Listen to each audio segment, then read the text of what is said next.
Welcome to the deep dive. Today we're tackling inflammatory bowel disease, or IBD. That's right. We've got the key info you need, boiled down. Our mission is basically a clear, high-yield overview for effective revision fast. Exactly. Think of it as your rapid refresh on IBD essentials. Okay, let's jump in. So, IBD. Yeah. What is it, fundamentally? Fundamentally, IBD covers chronic inflammatory conditions of the GI tract. We're mainly talking Crohn's disease and ulcerative colitis. Got it. The core issue is this ongoing inflammation that causes damage to the digestive system. Okay, inflammation and damage. What actually causes this inflammation, the etiology? Well, the honest answer is we don't know the exact cause. It seems to be a kind of complex interplay between genetic susceptibility, environmental triggers, and crucially, the immune system. It looks like an abnormal immune response to normal gut bacteria. An abnormal immune response. Okay, That's so right. who's more likely to get it? What are the risk factors we should know? Yes. For revision, the mnemonic FGUNU can be useful. FGUNU. Yeah. Family history, certain genetic factors, NSAID use, that's non-steroidal anti-inflammatories, Right. urban living, and smoking. Smoking is interesting. It increases risk for Crohn's, but might be protective for UC, though we don't recommend smoking, obviously. Okay, FGUNU. Good tip. So, biologically speaking, what's the mechanism? The pathophysiology. So basically, the immune system gets it wrong. It mistakenly targets the gut lining. Right. This leads to persistent chronic inflammation. Normally, there's a tolerance between the immune system and gut microbes. In IBD, that tolerance is lost. The defense system turns inward.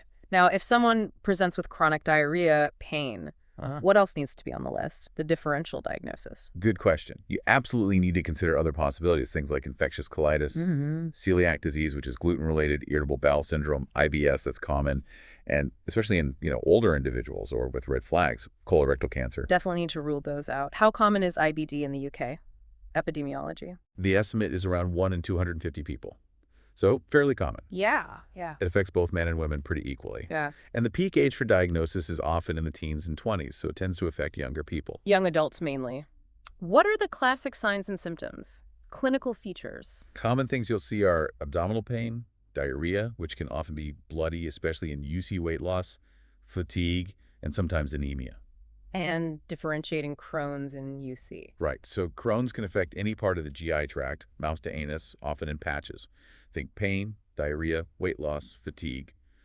Ulcerative colitis, or UC, is generally limited to the colon and rectum, and it's continuous inflammation. Okay. So with UC, bloody diarrhea and rectal bleeding are really prominent features, along with the pain, weight loss, fatigue. And you mentioned issues outside the gut, too. Yes, exactly. Extraintestinal manifestations, things like joint pain, specific skin rashes, eye problems.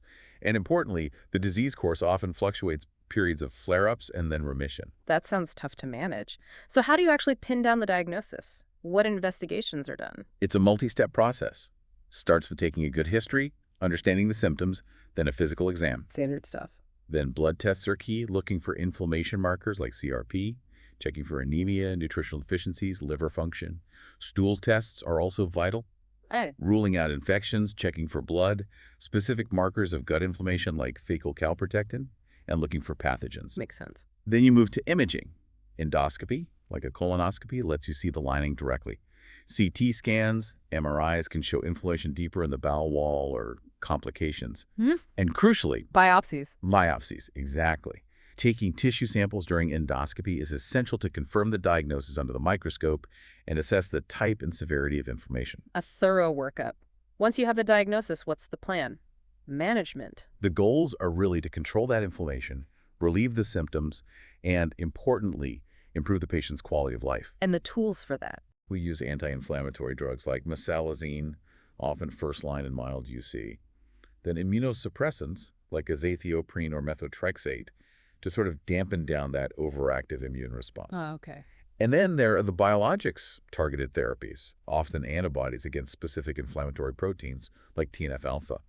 Lifestyle factors like diet and stress management can play a role too. And surgery. Surgery is generally kept for severe cases or when there are complications like blockages or fistulas that don't respond to medication. Right. So looking ahead, what's the long-term picture? Prognosis and complications. The prognosis really varies quite a bit depending on the type, severity, and response to treatment. Potential complications include strictures, that's narrowing of the bowel, Mm. fistulas, which are abnormal tunnels connecting different parts of the bowel or other organs, and nutritional deficiencies because of malabsorption. And cancer risk. Yes, there's an increased risk of colorectal cancer over the long term, particularly with extensive colitis, which is why regular surveillance colonoscopies are important. And don't forget, those extraintestinal issues can persist or recur. Okay, quite a lot to consider there. So to wrap up the main points, IBD, chronic inflammation in the gut, Crohn's, and UC, the main types, needs a really comprehensive approach for diagnosis and ongoing management. Absolutely. It really highlights how complex gut health and the immune system are. And for anyone wanting to dive deeper or prep for exams, definitely check out passthemsra.com and freemsra.com for more resources. Great resources. And just a final thought to leave you with. Considering how complex the immune system is and how it goes awry in IBD, what future breakthroughs perhaps in understanding the microbiome or immune tolerance might truly revolutionize how we treat these conditions? Something to think about.